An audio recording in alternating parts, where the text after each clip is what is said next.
Hello, good afternoon everybody. Good afternoon, Martin.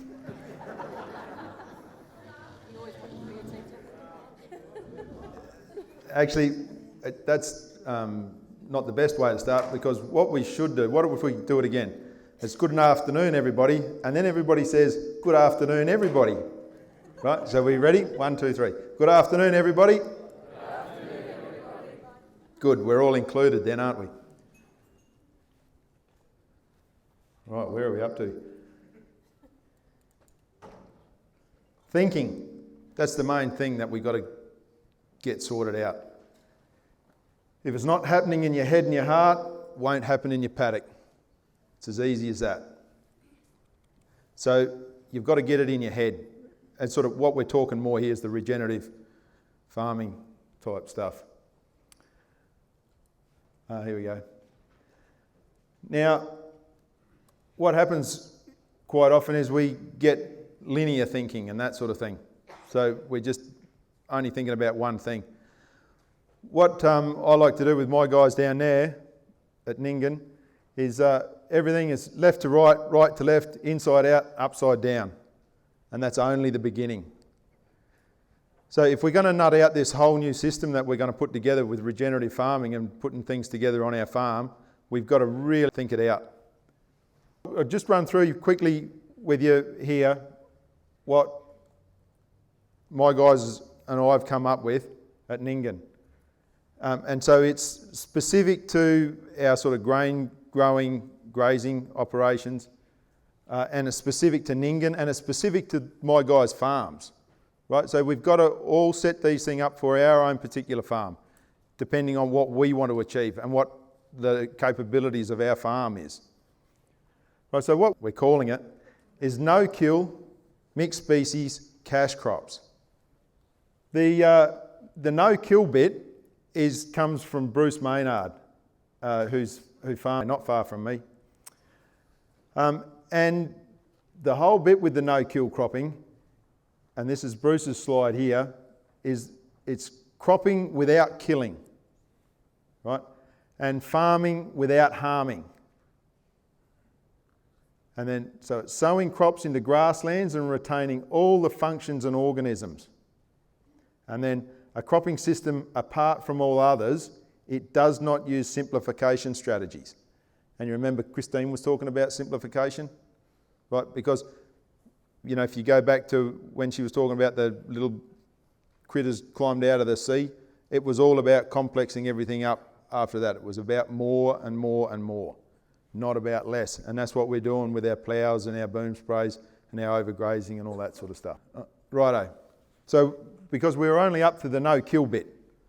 The other thing is that these guys I'm working with, they are happy to look at this no-kill operation because they're sick of the kill stuff and they're sick of riding the boom sprayer and they're sick of writing out the check. And they're sick of the toxicity. So that's why they're happy to entertain this whole idea of no-kill and be part of what we put together. The next bit is the mixed species. Now, I'm bold enough to say that mixed species is the most exciting thing I've ever done in agriculture. Because it's just putting everything, it's the way the big fella made it in the beginning anyway.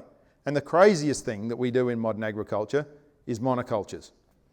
So the mixed species, these things want to grow together, they want to work together, and they will work together if we put them out there and let them go.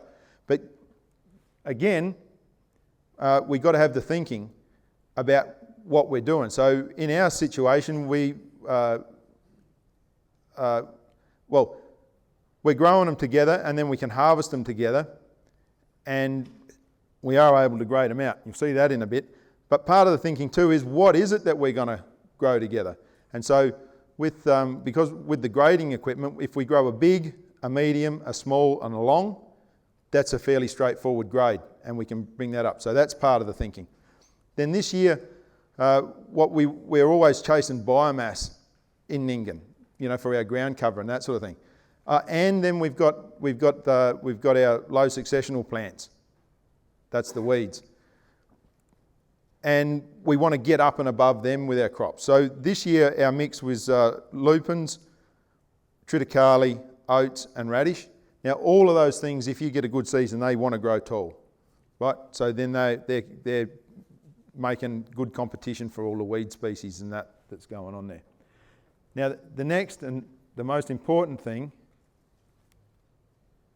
this bit here, can everybody see that? Cash crops. In the States and that, they talk about cover crops, but at Nyngan, I can't be talking about to my guys about cover crops. They want to see something growing that they're making some money out of, because that's what money makes the world go round. So when we're growing these crops together, our backstop always is too that if it doesn't quite go through to grain and harvest and that sort of thing, well, we run some sheep through it. And sheep is a cash crop. And plenty of people making plenty of money at the moment out of livestock. So that's another part of our thing there. So this is the no-kill mixed species cash crop. That was a 6-way mix. And you can see that it looks fairly even looking at it across there. But in fact, every step you took in the paddock was different as to who was showing up for what reason and who was doing the best job. And then this is another paddock, but that's the mix out on the headland going up here. And they didn't get straightened up fast enough or whatever, and it didn't get planted. So that didn't get killed either. So there was no spray or plough or anything. So all of that stuff there is under there, right? So there we've got a 6-way mix, but how much stuff have we got here? There's got to be another 6 or 8 there, doesn't there? Right, so that's all under there. So all of a sudden we got 16-way mix, because what we're calling this stuff is low successional plants provided free of charge by Mother Nature. How cool is that? Right, and this is how it harvested up. That's how it come in the header box. And that was without, we went out of a wheat paddock and hardly fiddled the settings at all on the header, and boof, into it. There we go there. Now see that little red one there? That's the radish. Another little red one there. So there's only about 6 or 8 of them that you can see in that whole thing. Oh, so that's what was in it. Albus lupins, wheat, barley, oats, vetch, daikon radish and the grazing brassica. Now the grazing brassica, that didn't ever set seed or anything, so none of that come in the header box. Here we are, through the seed grading equipment, and that's the lupins that came out above a 4mm slotted screen. Now we didn't spray this with any insecticide, but the monoculture lupins that year, they got sprayed twice with insecticide for grubs. You can see there is an occasional grub damage on some of them, but it wasn't where it was economic to spray it or you needed to spray it. The other interesting observation with those lupins in that we didn't inoculate them. Now that's not to say that there might not have been lupins grown in that paddock before, but we didn't inoculate them, and the comment from my guy was that the nodules were bigger in this lupin crop than what they were on the monoculture crop that had been inoculated with the rhizobium bacteria. Right, next one. So this is the middlings, and then this is the middlings was above the 4mm round hole screen, and this is below 4mm round hole screen. And that's the one that's got the most radish in it. You can see there's starting to get thicker in there. And then that middlings that we had, when we put it through an indent machine and took the oats out of it, that's what we ended up with there. So that's our mediums there. Righto. And then we run the radish through another indent machine, and that's how the radish came up. And a few people here planted that radish seed.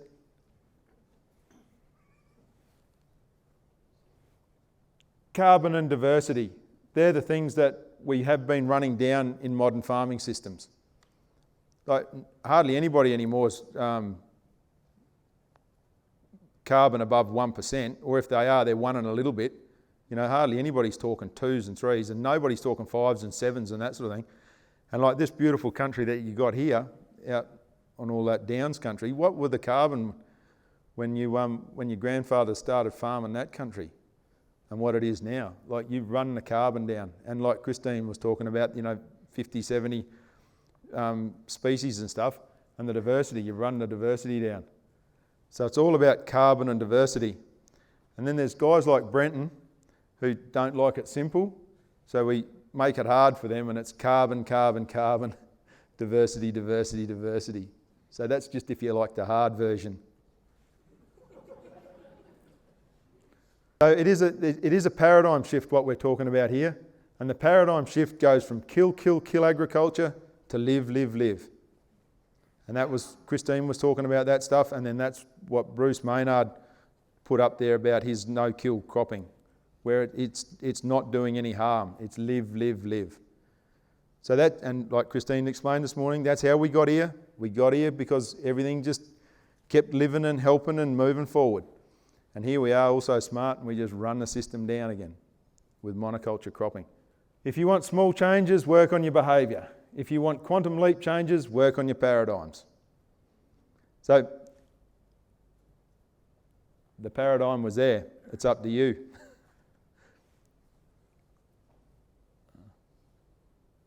All right, so this is where you probably could lose friends here.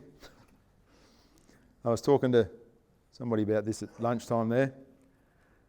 So we got to regenerative farming, right? We like the ideas about regenerative. We like what Christine's talking to us about, Gabe Brown, Nicole Masters, all the ones. Oh, and the list goes on in this regenerative farming space. So if we want to move towards regenerative, were we doing degenerative? Right? Now, in the regenerative space, this is our regenerative over here, right? It feels good, upsides abound, and we need to reinstate all cycles, increase carbon, increase diversity. Do we know how to do this? We haven't got it down pat yet, have we? We've got a few ideas about what we're trying to do. So this is the one we're trying to build up. But over here, the degenerative, right, runs down carbon, yep, we've proved that. Runs down diversity, proved that. We jump all over it with herbicides, insecticides, varieties, and anything else that we can buy at the monoculture crop store. And then we're upsetting and breaking all the cycles. Like the carbon cycle we upset, the water cycle, all our nutrient cycles, and all of them got cycles that go within cycles. But this is the bit. Do we know how to do it?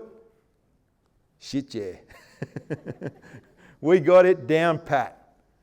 Right? There'd be more kings of this system in here than I could, point the stick at. But that's the whole thing, is we know how to do this, and we want to do this. So what I do with my guys, and how I've talked it through with my guys, is that what we do is we set up a regen paddock, or a regen area. And we don't just fiddle with a little bit of this and a little bit of that on it, right? We take as much good information as we can get, and with the knowledge that we know, and with the people we've been talking to, and we roll out a paddock. So, like down at Nyngan this year, Shane's paddock, it's a 4-way mix multi-species. There's 2 liquid biologicals on the seed, there's a powdered biological on the seed, and then we've got a friendly fert. And the friendly fert's worm casting, compost and with silicates as a granule, and then there's some guano as a friendly phosphate, because that's got some other stuff in it as well. And then there was just a little sniff of sulphate of ammonia in that to give us a bit of a kick along with some nitrogen and a bit of sulphur. But with that too is that we're going into country that's seen plenty of chemicals. You know, we're switching it over. Plenty of chemicals, plenty of cultivation, and good times in this space. So what we do then is we've got to get out and take our observations of what we're doing in our regen paddock and take all our lessons from it. So it's the good, the bad and the ugly. We want to look at and document the whole lot. So do more of the good, less of the bad, and work out why the ugly was ugly and what we can do to either pretty it up or not doing it anymore. And that's really back to that when we're making our observations and doing our analysation. Is that a word? Analysis. Analysis on that is that's when we this left to right, right to left, inside out, upside down. We want to be checking it out every which way. And then part of what we want to do there too is the collaboration. If we can get our buddies over, like yesterday we were out in the cover crop field talking about stuff yesterday, and there was a little group over here and a little group there and a little group there, and we're all talking it about, and then it all got shuffled up again and we're talking it out, and there was some really, really good, robust conversation come out of that group standing around, kicking around ideas and looking and digging and just sharing head and heart in this whole space. I'm probably, yeah, no, you're going to give me two or not? One more slide, we'll see what happens. Holistic and reductionist. Oh, right, see, so we got, Christine talked about that, when they were doing their test on a thing, like just a complete and utter waste of time growing some wheat in a sterile soil and doing analysis on it. Complete and utter waste of time. We got to do this stuff on farm, real live running stuff. So and not be testing reductionist, testing holistic. This goes with this, goes with this, goes with this. At Suzanne's, wasn't it?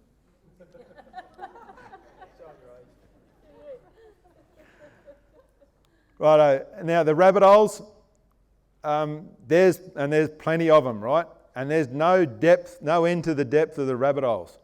But if you go down a rabbit hole, don't forget to come out. Right? But there is information. Some people, like, we've got to have scientists down rabbit holes, but let them go down the rabbit hole, right? We'll stay there. We'll put the information together, and then the big picture is past the stars. So that's way past the clouds. The big picture's right out there. The sky. It's past the sky's the limit. So your weeds. Everyone gets hung up on weeds all the time. We've got to stop calling them weeds, right? Lower successional plants provided free of charge by Mother Nature, right? And they're produced by the country for the country. Now, if you've got a guts full of weeds, right, have a look back in your diary. That's going to tell you how you got those weeds. And then it's your job, if you work out how you got them, then you'll be able to work out how you're going to undo them. Right? And weeds, a direct result of prior management. That's what they are. That's what they're telling you. Righto. And so, I haven't got it set up yet, but my thing from now on, what I want to do with my PowerPoint presentations is have a button there and I can press that one and it comes up and it'll be like a pause. Right? I don't stop, I only pause. Thank you, everybody.